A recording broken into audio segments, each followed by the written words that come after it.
reactions involving gases.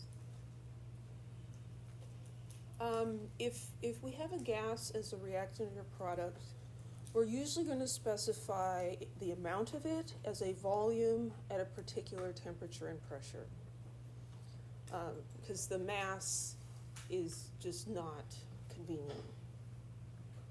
So what if we're doing stoichiometry and we have gases? We can use the ideal gas law to find the amount of gas in moles, or to determine the volume from amounts in moles. So this is our normal thing for stoichiometry, grams to moles to moles to grams.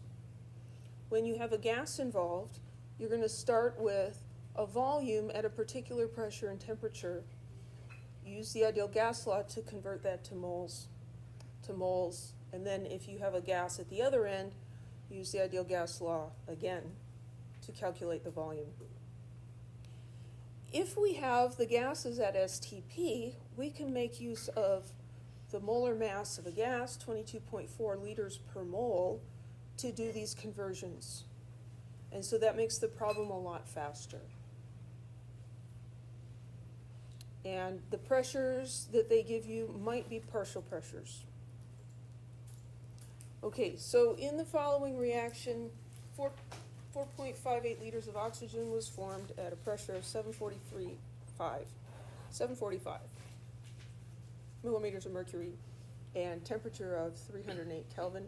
How many grams of Ag2O decomposed? Well, I'm going to highlight these numbers.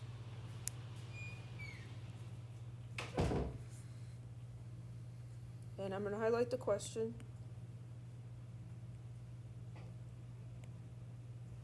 And then I am going to write those numbers under the balanced chemical equation, because it helps me to see what they belong to. So the first number there is a volume of oxygen. So I'm going to write that under oxygen, 4.58 liters of oxygen. And they're telling us what the pressure and the temperature for the oxygen are.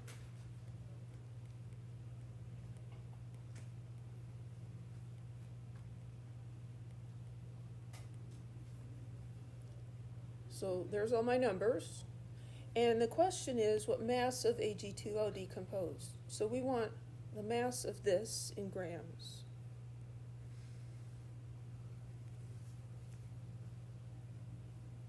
So we have a chemical reaction. We're calculating amounts of reactants and or products. The first thing we should think of is grams to moles to moles to grams.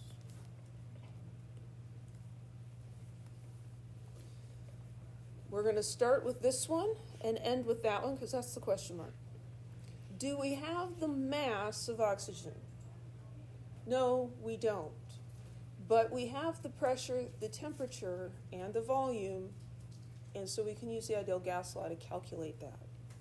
So here we've got P, V, and T, and we can go to moles of Ag2O, and then do they want grams? Yes, they do. So first I calculate the moles of oxygen. So the moles are going to be equal to the pressure times the volume divided by R times the temperature. And they didn't give us the right unit here because they almost never do. So I need atmospheres up there and 760 millimeters of mercury down there.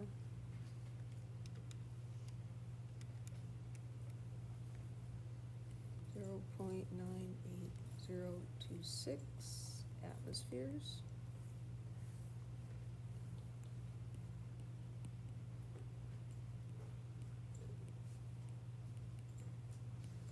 And the volume is in liters, so that's nice.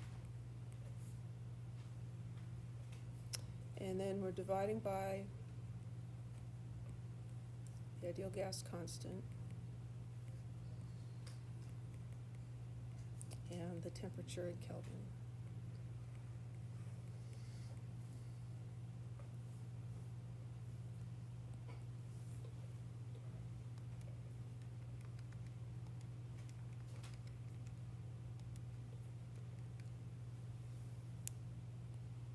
Zero point 17763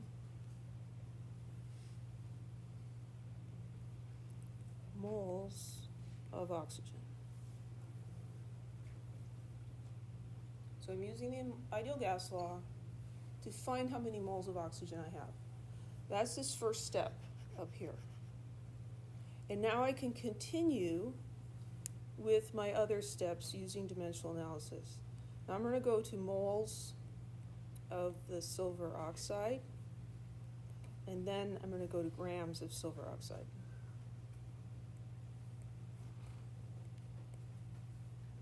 So I want moles of O2 down here. I want moles of silver oxide down here.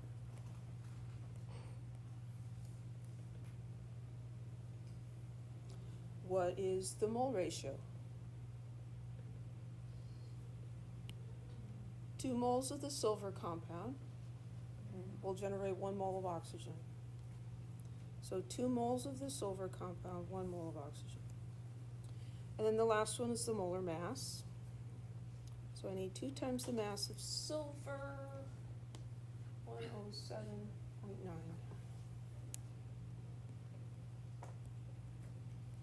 Plus the mass of oxygen,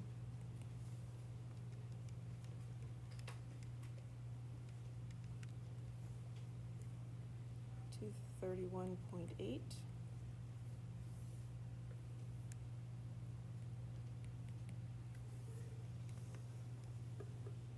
So I've got my 0.17763 times 2 times the molar mass.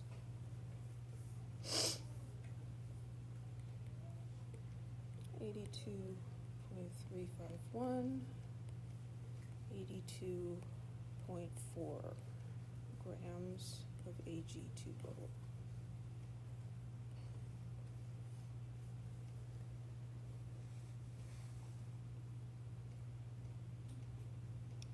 Any questions?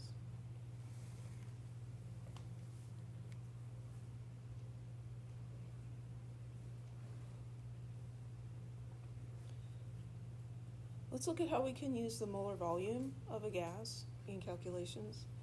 On the worksheet, there is a section of, I think, 3 problems where the section is headed molar volume of a gas, and it's intended that you use the molar volume of a gas because it'll be a lot faster and easier than using the ideal gas law.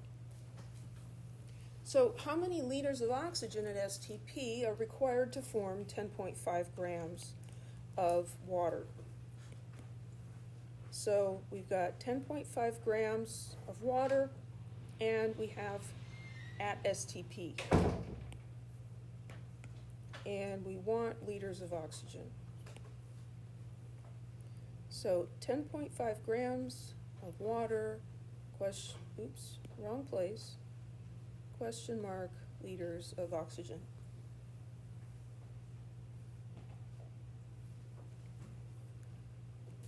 No room at the top.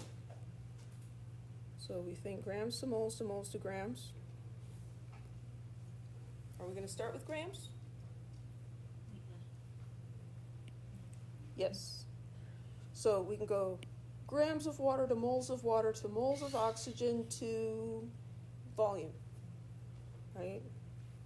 And we're going to go to liters. And because we are at STP, we can use the relationship that 1 mole of gas is equal to 22.4 liters. So 10.5 grams of H2O, converting to moles of H2O, converting to moles of O2, and then converting to liters of O2.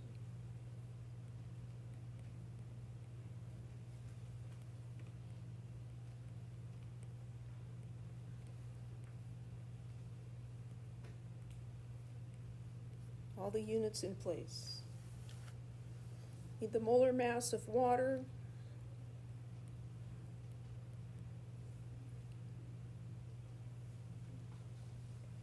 And we need a mole ratio. So it's 2 moles of water for every mole of oxygen. 2 moles of water for 1 mole of oxygen. And then moles and liters of oxygen, that's going to be our 22. So 22.4 liters. So 10.5 divided by 18.016 divided by 2 times 22.4. 6.5275 liters, or 6.53 liters of oxygen.